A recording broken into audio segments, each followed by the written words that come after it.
Saat Allah menjadi satu-satunya tempat pulang.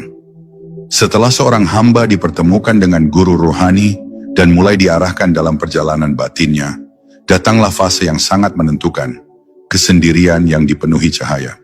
Ini bukan sekadar kesepian, bukan pula keterasingan karena kehilangan. Tapi ini adalah kondisi di mana Allah mulai menarik hamba itu dari keramaian dunia menuju keheningan batin. Ia mulai tidak nyaman dengan keramaian yang tidak berzikir.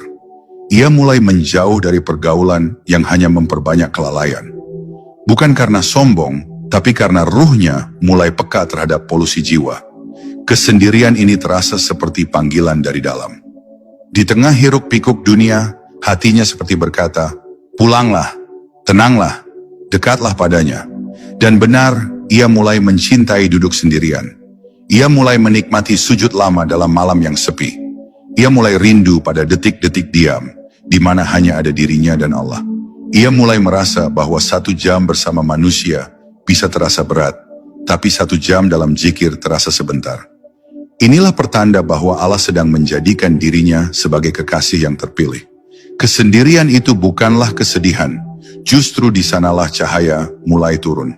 Dalam sunyi itulah ruh mulai merasakan kehadiran Allah lebih kuat dari sebelumnya.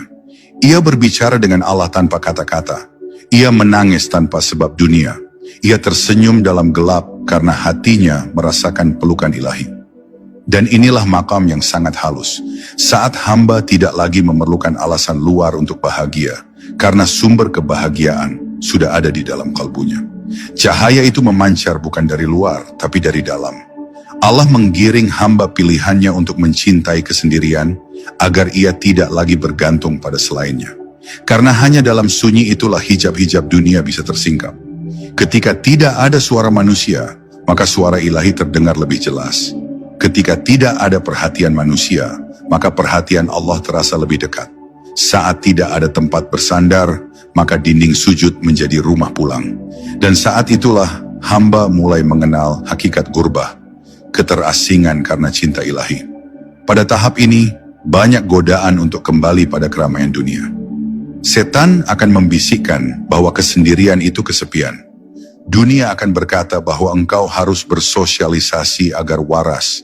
Tapi ruh yang telah mencicipi manisnya keheningan bersama Allah tidak bisa lagi disamakan dengan yang lain. Ia tahu bedanya sunyi yang kosong dan sunyi yang penuh cahaya. Ia tahu bahwa tidak ada yang lebih menyembuhkan luka batin selain duduk diam dalam dekapan zikir.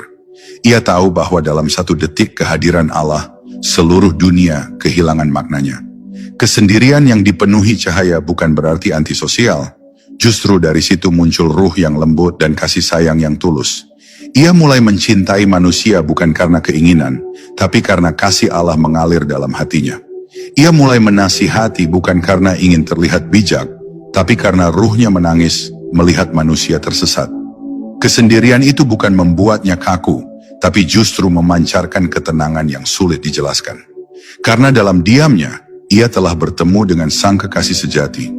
Jika engkau berada dalam fase ini, di mana kesendirian terasa indah, zikir terasa cukup, dan Allah menjadi tempat pulang, maka bersyukurlah. Itu bukan pelarian, itu bukan kemunduran, tapi itu adalah tarikan cinta dari Yang Maha Lembut.